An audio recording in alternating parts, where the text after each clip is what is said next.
Hey everybody, Dan Buffett at your service. We're going to call this the Buffett's Buffet with the TV show twist. We are filming this live from kind of a hot Crescent Plumbing Supply parking lot. It's hot enough to where my half-ass application of the phone mount, which is right here, it's not going to work today. I put that thing on there and it just goes boom. And that's more of me, not the mount. That's when you put it in the wrong spot and the sun hits it and you're trying to do a little recording, it's just not going to work when it's hot. But we adapt, we survive. You lean up against a baseball cap, you hit play, and you get to it. Topic today is going to be a review of Dutton Ranch. 3 episodes in, number 4 is on Friday. We're going to get into that. A couple other things, maybe movie, maybe TV-ish. But that's going to be the main part of the pod here on Tuesday. A Tuesday that feels like a Monday. If you're a Monday through Friday type and you had Labor Day, Memorial Day off, then you come back to work today. Short work week. Friday's going to get it before we know it. But it just kind of feels like I want to be at home doing nothing. And for all the heat that's out here, it's kind of a nice day. But let's get into Dutton Ranch, which premiered 2-3 weeks ago on Paramount Plus. It is a spinoff, an official spinoff of Yellowstone, which concluded its 5-season run. I think it was 5, maybe 5 or 6, and ceremoniously did so without Kevin Costner's involvement, which kind of really, for his character, the way it ended was just kind of sloppy. But they take up the remnants of the ending of that series and they pick it up with Cole Hauser and Kelly Riley, their couple, very popular couple, Beth Dutton and Rip Wheeler, as they kind of take over the ranch. But also, as you see in the preview, they end up taking their home to Texas, where they encounter more problems that they would have on the Yellowstone ranch, and they have fellow power players such as Annette Bening's family, and Ed Harris plays a horse veterinarian that kind of helps out Riley and Cole Hauser in their troubles. But it's really exactly what I think what you wanted out of a spinoff with these two, especially the start. The two of the very fan favorite characters from the first show, and you take them and you put them in a new setting with a few, I would say they're like the really only carryovers from the series, except for, their adopted son Carter also goes with them. They have different ranch hands down on this. It's called the Dutton Ranch, of course. They call it, of course, naming it after John Dutton, who Costner's character does kind of hang over the series. He's mentioned a few times. And before they know it, they buy up a ranch that formerly belonged to the Edwards, very celebrated family in this Texas town. And like I said, they run into some problems. Annette Bening has her family also owns a big ranch, and it's kind of like they wanted to suck up the ranch that the Duttons bought, and they, so then they have a little bit of a feud, and they run into all the issues. They have cattle, and they run into diseases down there. They, some power playing professionals that are going to make things a little bit hard. But I enjoy the heck out of it. It's kind of sweeping. It's kind of like the early seasons of Yellowstone before that show kind of got out of hand. And got out of hand meaning it just kind of, when you forget, when you don't know what to do with certain characters, the whole show can kind of start to lose its base and lose its appeal. And I think when they tried to escalate the stories of John and Beth and Casey, who's now, Luke Grimes has his own CBS show, Marshals, which is not getting the kind of reviews because people have to understand what that show is, that is not being written by or created or handled anymore by Taylor Sheridan. That has kind of been handed off. Like the first season of Dutton Ranch was created by Chad, I think his name's Chad Feehan, but he worked under Taylor Sheridan. So Taylor Sheridan is essentially still the guy who's probably going to be the person who sees the episodes last before they get cut and put on air. And crazy enough is, well, the first 3 episodes of Dutton Ranch, I liked it.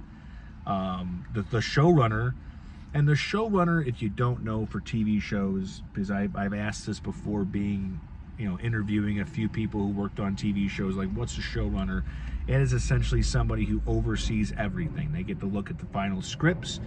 They kind of get to work on handpicking the directors and the writers in the first place. They work with the actors. They're on the set. When you're a showrunner, you technically are kind of the person who writes or creates the first episode, but really you're just the person who kind of wears a bunch of hats. You're a jack of all trades on that movie set. So the showrunner for Dutton Ranch, the first season, has been replaced. And this is kind of becoming a Taylor Sheridan kind of thing, where the first season of Tulsa King, where Terrence Winter was kind of let go after the first season, they got a new showrunner. So the second season of Dutton Ranch, which I think it will come down if it hasn't been greenlit already, they'll have a new guy behind it, a new guy overseeing it, putting the final, dotting the I's and crossing the T's. But for what it's worth, so far in the first season, I like it.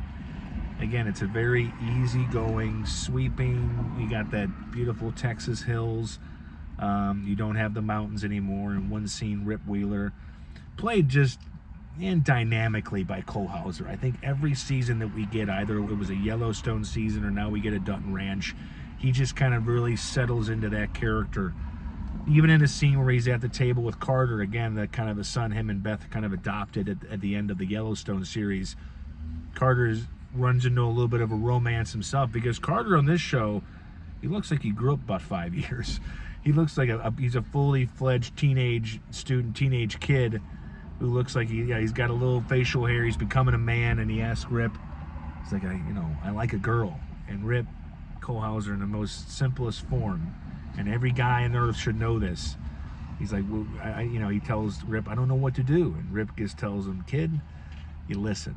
Okay, when she's telling you something, you listen. When she's mad, you listen. When she's doing this, you listen. And you listen, and you listen. And you understand that the first day, you're wrong. The second day, the first day, she's right.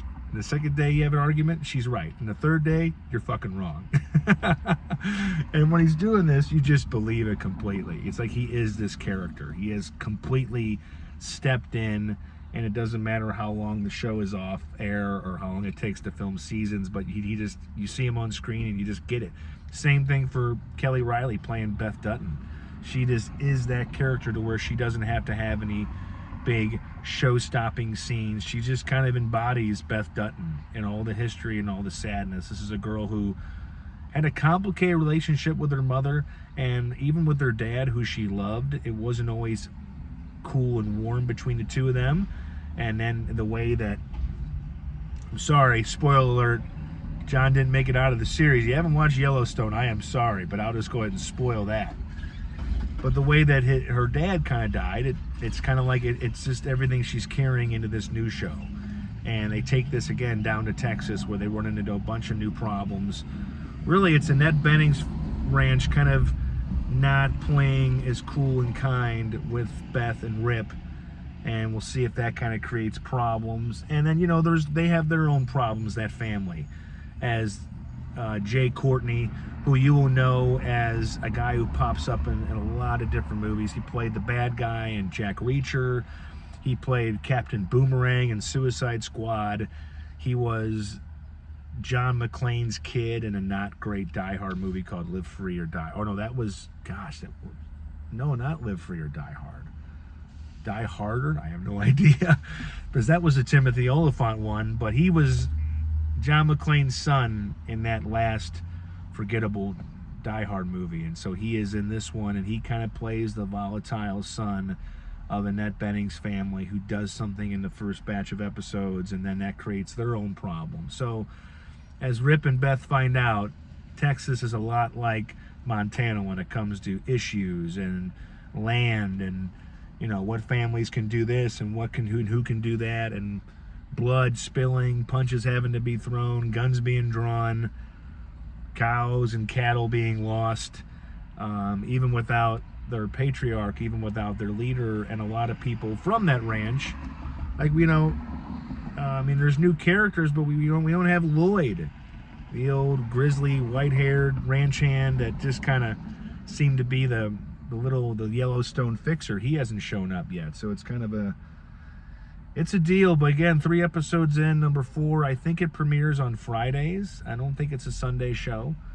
But yeah, if you like Yellowstone, you will really like Dutton Ranch. It's easygoing. It's got some good actions, good acting. Some new cast members add a lot to it. And I think that it's going to get better. And I mean, as long as they have Cole and Kelly, you can just fill in the blanks with the rest. It's like the hunk of the painting is them, and then you just fill in the rest of the outside, the surroundings, and you do it. But yeah, a couple other things, TV show related. Tom Hardy did get fired from Mobland, and without knowing knowing the details, it was Helen Mirren that really he clashed with on the set. He was showing up late. She said he was on his phone playing games. I'm now just imagining Tom Hardy in the corner of the Mobland set playing Candy Crush. No, that's not right. No. And Helen Mirren over there going, gosh, what's he doing? But he was fired because he wanted to kind of make changes to the script. He was being kind of difficult. Again, he was late to the set, late for the scenes. Those TV show operations, they run like a Swiss clock. They have to. The way that they have to cover all the episodes, and because they're not just doing a movie, it's for that kind of thing, it's 8 to 12 episodes depending on what they got. And if you're late and you're a big cast member like Tom Hardy, it's very unlike him to do this. But also at the same time, if you know him and how he keeps to himself, even though he kind of gives some jovial interviews, if there's a dog in the interview, we know he loves dogs, but perhaps he's just being a little bit of a problem child. And so he'll do. The second season just got wrapped, so he's in that one, but he will not be in the third season unless they kind of fix it up. They have plenty of time before they go back to the set to do season 3. So I think it's one of those things where, obviously they finished the season 2, before this news, so I don't know if they killed him off or not, or maybe he'll come back, or maybe they can mend the fence. I don't know. But it feels like something that maybe could be fixed. But it's Mr. Hardy, who kind of became a big drama queen and hogging up the attention on the set. So that is kind of a surprise. There's no numbers. We kind of handled Dutton Ranch. We did a little bit of little Tom Hardy getting fired. What's everybody else up to today? We got a little bit of a breeze coming in now, which is nice. I'm sending this truck in for an oil change tomorrow. Again, it's like going to the doctor. You just hope nothing's wrong with it. You go to the doctor, they run the blood, they do the tests, and they go, okay, what am I good? Okay, good, all right. But the truck, it's like, your truck is going to die if you don't fix this, and we're going to charge you a calf and a finger and your left ear. So hopefully not. And I get some good news, and they just keep pumping away on it. But that's all I have today, folks. It's Tuesday, May 26th. My goodness, I had to look at the calendar to see what it is. Be good out there. Stay cool. Unless the day's hot or warm or cool, and then you stay warm. It kind of seems to switch every other day. So go enjoy some good television, find some good movies to watch, and invest your time wisely. And I will talk to you next time on Buffa's Buffet via the Substack blog.